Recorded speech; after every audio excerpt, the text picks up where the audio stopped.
Donc ce logiciel Sommation spatiale en ligne, il vous permet de réaliser des simulations et des enregistrements au niveau d'un motoneurone. Donc un motoneurone qui va recevoir les influences de différents neurones afférents, par exemple les neurones pyramidaux venant du cortex ou des neurones sensitifs impliqués dans les réflexes, voire des interneurones qui sont en lien avec des neurones sensitifs de muscles antagonistes. Alors, vous avez la possibilité pour ces neurones afférents de choisir s'ils ont un effet excitateur ou inhibiteur. En cliquant une fois, vous obtiendrez un neurone excitateur, 2 fois un neurone inhibiteur, il se colorera en bleu. Si vous ne voulez pas faire intervenir le neurone, vous le laissez en gris. Vous avez aussi la possibilité d'enregistrer les modifications électriques soit au niveau de l'axone, comme ça se fait par défaut, ou alors en cliquant ici au niveau du corps cellulaire et de voir du coup ce qui se passe directement au contact des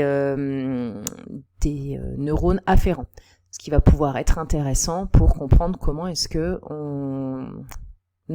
comment est-ce qu'il intègre ce corps cellulaire les influences des différents neurones. Alors ces modifications-là vont être appelées potentiel post-synaptique puisque ce sont les modifications électriques qui ont lieu juste après les différentes synapses qui s'établissent ici. Alors, on va essayer de voir un peu ce que ça donne. Donc là, par exemple, j'active 2 neurones afférents en mode excitateur et donc lorsqu'ils envoient des messages, on enregistre une augmentation légère de la différence de potentiel, une toute petite bosse, mais on voit qu'il n'y a pas de pic comme ce qu'on avait pu voir lors du potentiel d'action.